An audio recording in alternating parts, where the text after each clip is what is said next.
adaptation of a big Viking ship into a Dutch ship called the Kog, a bochtschip in Dutch.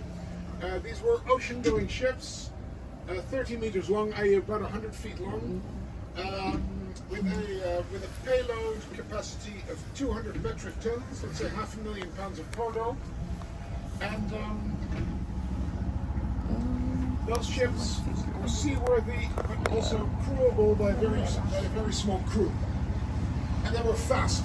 So that meant that products like grain and timber, which otherwise would be too, they were too cheap to be transported over long distances, suddenly became available over very long distances inside the northwestern European markets. So these Kog ships would go down all the way to France to buy wine, and they would. Sorry, speaking of wine, they would then make their way up to, for example, Gdansk in what is now Poland, where they would buy grain and timber. By the way, that timber is vital to everything you see around you. More on that in a second. So this Kog ship was a big breakthrough.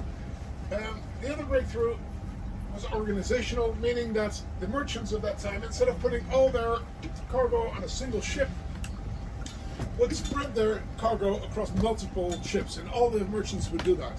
So instead of having a 50-50 chance of your cargo arriving safely, you had a much bigger chance of at least a percentage of your cargo arriving.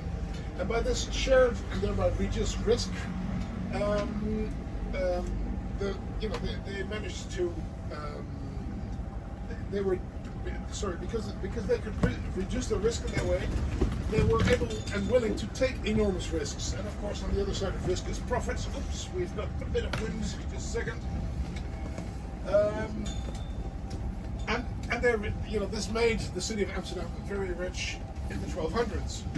Now, the next major thing that happened in the development of our city, believe it or not, is a miracle, which turned Amsterdam into a holy destination, a place of pilgrimage. In 1335, a man on his deathbed was given his last